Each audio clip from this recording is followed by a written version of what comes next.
Allan, Phil, you have mentioned that we can almost always presume that parents are well-intended and want good outcomes for their children. Jesus said, when you ask a parent for a piece of bread or fish, he doesn't give you a snake.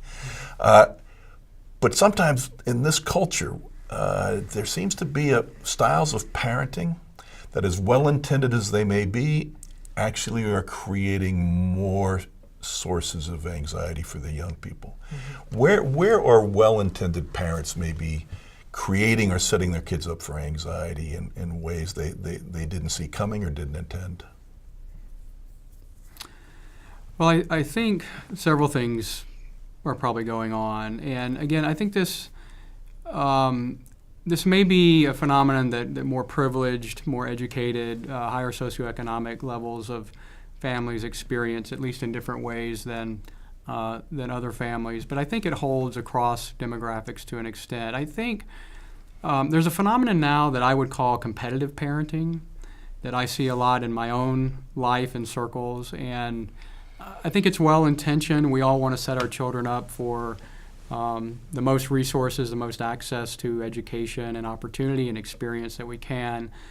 But I think that can translate into parents feeling pressure and anxiety that goes with that pressure, and inadvertently allowing their kids to catch some of that anxiety when they're feeling similar kinds of pressure to perform academically, to hold a certain status within the community.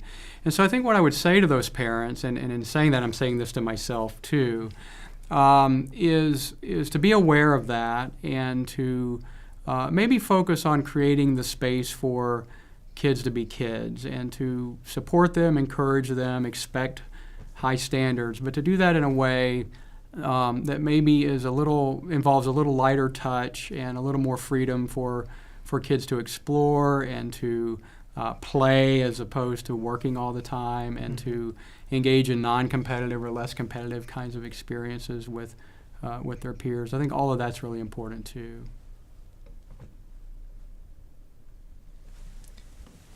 Yeah, I think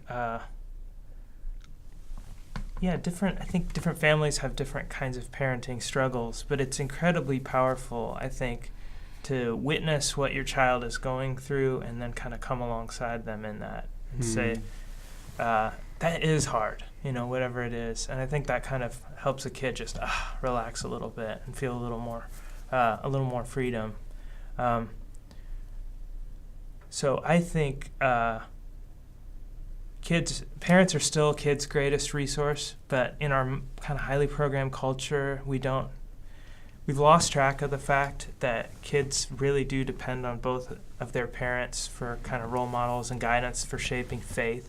And so I think it's important to try to find ways to kind of foster intergenerational conversation as in youth ministry, and ask parents to share what were things like when you were a kid, or tell me about a turning point that you went through. And when you interview parents and let kids interview parents, you get a shifting of that identified patient dynamic, where the adolescent is the center of attention as the problem. And then it's like, wow, what was your story like when you were 16 or 17? What were your big questions? And that also might hold a mirror up to our society and how our society is changing as well. One of the things briefly that we're seeing is that kids are doing less developmentally than they have in the previous generation. So they're not getting a car at 16 when they could. They're not getting a bank account managing their own money. They're not, they're delaying a lot of those rites of passage. And so it's kind of making for a longer adolescence in an interesting way, an extended period of adolescence. It used to be extended at early adulthood, but now it's kind of an extended adolescence.